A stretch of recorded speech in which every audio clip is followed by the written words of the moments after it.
승부는 언제나 동일해요. 내가 살아남아야 합니다. 이진영은 지난 시즌 115경기에 나서 0.274의 타율, 11홈런, 43타점, 0.767 OPS를 기록했다. 11홈런은 그의 개인 최고 성적이다. 주로 우익수로 출전하며 외야 전 포지션을 소화했고 한화의 한국 시리즈 진출에 기여했다. 한화 이글스는 2026년의 방향을 파워풀한 타선으로 정했다. 비시즌부터 그 색깔을 뚜렷이 드러내며 보강했다. FA 시장에서 3할 타율과 20홈런 이상의 힘을 가진 강백호를 4년 총 100억 원에 맞췄다. 동시에 외국인 선수로는 2024년 24홈런을 기록한 요나단 페라자를 1년 만에 다시 영입했다. 두 선수 모두 코너 외야가 가능한 자원이다. 강백호는 1루수 수비에 주력하지만 필요에 따라 외야로도 나설 수 있다. 페라자는 문현빈과 함께 좌우익수를 분담할 것으로 보인다. 이로 인해 외야 경쟁은 더욱 뜨거워질 전망이다. 한화가 대규모 투자를 단행했지만 이진영에게 기회가 사라진 것은 아니다. 코너 외야의 변수로 작용할 수도 있고 이원석이나 신인 오재원 등과의 경쟁에서 중견수 자리를 차지할 수도 있다. 공격력이 강점인 이진영이 중견수로 자리 잡는다면 한화에게 최상의 시나리오가 될 것이다. 김경문 한화 감독은 중견수 논의가 많지만 아직 한 달의 시간이 남았다. 멜버른에서 보내는 기간과 오키나와에서의 약 보름간 충분히 선수들에게 기회를 주며 미래를 이끌 선수라 판단되면 과감히 밀어주겠다고 말했다. 결국 이진영은 캠프에서 자신의 가치를 입증하고 자리를 찾아야 한다. 오프 시즌을 매우 효율적으로 보냈다. 이진영은 체중을 약 2kg 줄였다. 러닝머신도 자주 이용했고 식이 관리도 철저히 했다며 자신의 최상의 컨디션을 확신한다고 전했다. 주전 경쟁에 관해 이진영은 경쟁 구도는 변함없다. 내가 살아남아야 한다며 자신 있다. 준비도 잘 되어 가고 있다고 의지를 보였다. 이번 시즌 이진영의 연봉은 6,200만 원에서 1억 1,000만 원, 77.42% 상승으로 크게 올랐다. 첫 번째 억대 연봉이다. 이진영은 그만큼 받았으니 그만큼 해내야 한다. 이제 더욱 분발해야 할 것 같다고 다짐을 새롭게 했다. 어느 정도 반반이었던 것 같습니다. FA 강백호의 영입 소식이 알려진 11월. 프로야구 한화 이글스의 마무리 캠프가 진행 중이던 일본 미야자키 현지에도 물결이 일었다. 강백호의 합류 자체보다도 보상 선수로 누군가 팀을 떠나야 한다는 불안한 분위기가 선수들 사이에 퍼졌다. 냉철한 프로의 세계에서 순위를 가리는 일은 그다지 복잡하지 않았고 팬들 사이에서도 여러 선수의 이름이 거론되었다. 외야수 이진영 역시 그 후보 중 한 명이었다. 이진영은 2025 시즌 115경기에 출전해 88안타 11홈런 43타점 49득점 타율 0.274를 기록했다. 커리어 하이 성적이었지만 확고한 주전 포지션이라 단언하기는 어려웠다. 이런 추측을 당사자가 모를 리 없었다. 이진영은 저 하나인데 라는 문구가 적힌 영상 캡처를 자신의 SNS 프로필 사진으로 설정하며 팀에 남고 싶은 마음을 간접적이면서도 분명하게 표현했다. 이후 투수 한승혁이 KT 위즈에 지명되며 긴장감은 해소되었다. 시즌 종료 후 만난 이진영은 팬들께서 제가 보상 선수로 갈 거라 많이 예상하셨다.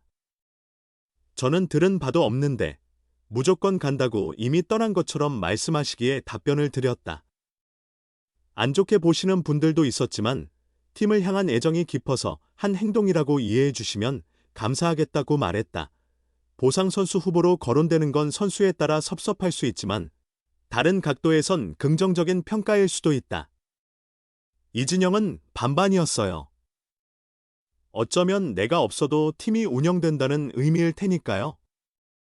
20인 보호 명단에 유망주를 많이 두면 제가 포함되지 않을 수도 있으니 알고 있지만 약간은 씁쓸했습니다.고 솔직히 밝혔다. 이어 한화 이글스에 대한 큰 애정을 드러냈다. 2016 신인 드래프트 2차 6라운드 전체 58순위로 기아 타이거즈에 지명되어 프로 생활을 시작한 그는 2022년 트레이드로 팀을 옮겼고 올해로 한화에서의 5번째 시즌을 맞는다.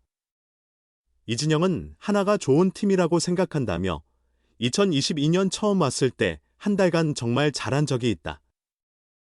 그렇게 1군에서 뛰어본 게 처음이었는데 그렇게 큰 성원을 받은 것도 처음이었다.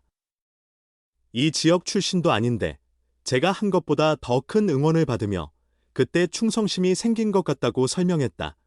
강백호 영입과 요나단 페라자의 복귀. 신인 오재원 합류로 한화 외야는 다시 변동기를 맞았다. 이진영 역시 언제나처럼 새로운 경쟁 구조에 합류한다. 그는 저는 원래 주전이 아니었다. 매 시즌 경쟁한다는 생각으로 준비했다며 이번 시즌 경험한 것이 많기에 더 잘할 수 있을 거란 생각이 든다. 자신감을 갖고 준비할 수 있을 것 같다고 밝혔다. 이진영은 올 시즌에도 정말 큰 성원을 받았다. 저는 이 팀의 주전으로 뛰고 싶고 이 팀에서 좋은 활약을 보이고 싶다며 주전으로 출전할 때 조금씩 성적이 나아지는 걸 느꼈다. 계속해서 많은 응원 부탁드리며 오프 시즌을 알차게 보내 더 나은 모습으로 보답하겠다고 결의를 밝혔다. 큰 부상을 입지 않아 다행이다. 프로야구 한화 이글스의 외야수 이진영이 놀랐던 마음을 가라앉혔다. 이진영은 지난 10일 사직 롯데전에서 6번 타자 우익수로 선발 출전했으나 1회 수비 중 교체되었다.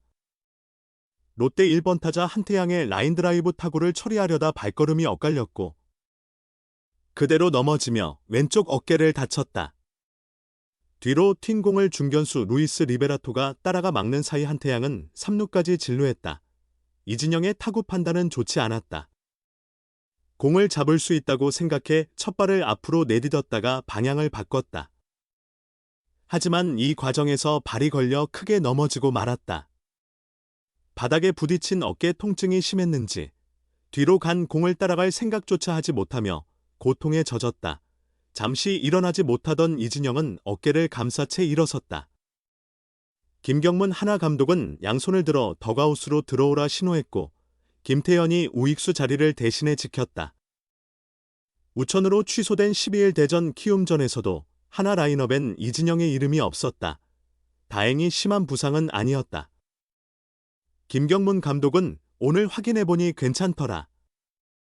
훈련하는데 아무 문제가 없었다며 처음엔 넘어져서 공을 따라가지 못해 다리가 다친 줄 알았다. 잔디 상태가 조금 좋지 않았던 것 같다고 설명했다. 김 감독의 지적대로 당일 사직구장의 잔디 상태는 좋지 않았다. 이진영이 오른발로 방향을 전환하던 중 잔디가 꺼져 미끄러졌고 균형을 잃은 채 크게 쓰러졌다. 전날 9일 내린 비의 영향으로 잔디 지반이 약해진 탓이었다. 장마와 가뭄이 반복되는 여름철, 아열대성 기후 변화가 진행되며 최근 몇 년간 이 시기가 되면 전국 대부분 구장의 잔디 상태가 악화된다. 특히 관리가 미흡한 야구장에서는 내야 일부가 흙바닥처럼 드러나 보이기도 한다. 선수들의 부상 위험이 커지는 환경이어서 더욱 신경 써야 할 때다. 다행히 이진영은 큰 부상을 입지 않아 운이 좋았다. 김 감독은 중상이 아니라 정말 다행이다. 오늘도 중요한 순간에 대타로 기용할 계획이라며 9월이고 10월이 코앞인 지금 부상 방지가 매우 중요하다고 말했다. 포스트 시즌이 가까워지면서 시즌 내내 고생한 선수들이 무사히 마칠 수 있도록 하는 것이 관건이다. 이진영은 이번 시즌 103경기에서 타율 0.280, 300타수 84안타, 9홈런 38타점 OPS 769를 기록 중인 주전 외야수다.